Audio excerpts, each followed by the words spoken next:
এই সিক্রেট রেসিপিটা আপনাকে কেউ বলবে না। এর জন্য ব্লেন্ডারে নিয়ে নিচ্ছি 1/4 কাপ চিনি, 2 টুকরো দারচিনি, আর এখানে 4টার মতো এলাচ, 5-6টার মতো লং, আর চা পাতা দিয়ে দিচ্ছি 1/4 কাপ। খুব ভালো করে ব্লেন্ড করে নিয়েছি। ব্লেন্ড করে নেওয়ার পর পাউডারটা এরকম মিহি হয়েছে,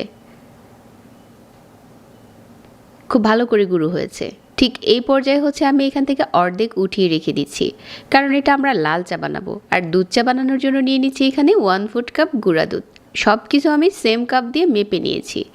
গুঁড়া দুধটা মিশিয়ে নেওয়ার পর এরকম একটা কাচের জারে সংরক্ষণ করতে পারেন।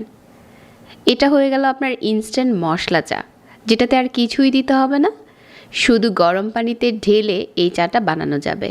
যারা বিশেষ করে বাইরে ঘুরতে যান আর বাইরে কাজ করেন তাদের জন্য তো এটা দারুণ কাজে দেবে। ফ্লাক্সি করে একটু পানি আর সেই সাথে ইনস্ট্যান্ট এই চাটা নিয়ে আপনি যে কোনো জায়গায় এই চা এনজয় করতে পারেন। চাইলে দুধ চা, আবার চাইলে রং চা। কিছুটা দানা থাকে, ওই ক্ষেত্রে হচ্ছে একটু রেস্টে দিলেই দানাটা নিচে চলে যায়। আবার আপনি চাইলে এটা চেলেও নিতে পারেন। ঘুরতে গেলে আমি এই কাপটা ব্যবহার করে থাকি।